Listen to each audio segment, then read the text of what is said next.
What's up, guys? How you doing? It's your homeboy Cowboy Crunk coming to you from the Magnolia, Texas, just north of Houston.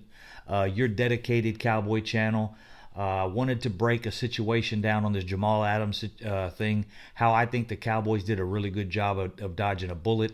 I respect them reaching out and trying to get a safety. That is an area of upgrade for us, most definitely. I'm glad they looked into that.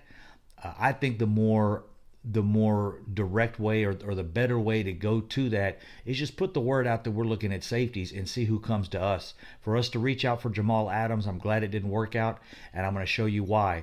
I'm going to roll a little bit of footage here in just a second from Jamal Adams that was taken last night or this morning. I don't have the time on it yet, but the situation with him is a little different than I think. Let me give you my breakdown of what happened and what I'm reading off of it, and I think we'll all agree, hopefully, that this was a move we're probably better we didn't make.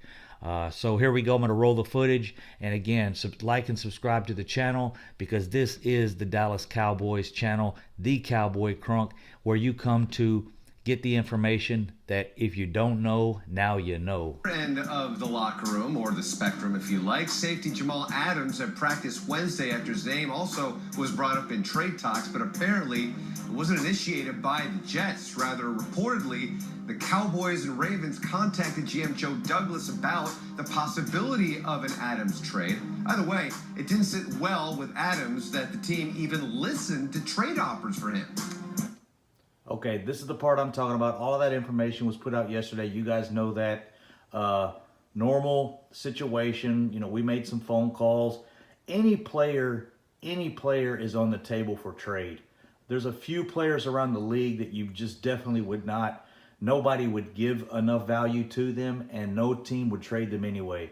And you're talking Tom Brady. Aaron Donald. Certain players in the league that just, sit in a certain area that you'd never touch them. J.J. Watt, or one of those players for the last few years. But anyways, here we go, guys. I'm going to continue. This is the new take on Jamal Adams for me. I didn't take that lightly. I really didn't. But when I heard that I got the call, that my agent called me and he told me what was going on, it definitely hurt me. You know what I mean? I hold myself at a high level. The Rams don't take calls on Aaron Donald.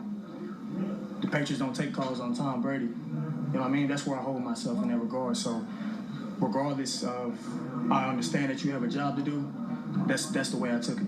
Sometimes it's best to just kind of let it cool down, and then when you're ready to talk and have a conversation, we definitely can, and I believe that we definitely will, but I'm not ready to talk about it.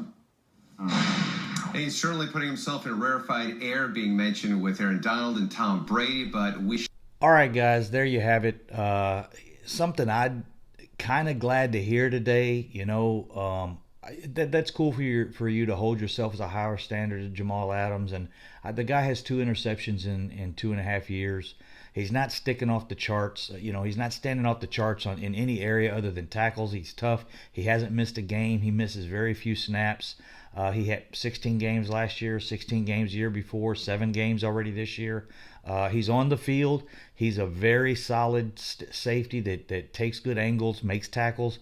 But to put yourself and say, you're not tradable, or you're not a player that a team could get value for and another team could use, and you're too valuable to the Jets. Come on, man. You got to look at the situation the Jets are in too. Aaron Donald and them have had some success the last few years. That those guys went deep into the playoffs. Those guys, were contenders and are contenders now. For you to put yourself at that level, let me tell you this. What do you think, if that guy thinks that highly of himself, what do you think he's going to ask for when it's time to do his veteran contract? When his rookie deal is over, what do you think this guy's going to ask for? Tom Brady money? Aaron Donald money? Come on, bro. You're a safety, first of all. The Cowboys don't value the safety position that well. A lot of teams don't. A safety is not a quarterback. A safety is not an edge rusher or a D tackle that's leading the league in sacks at times.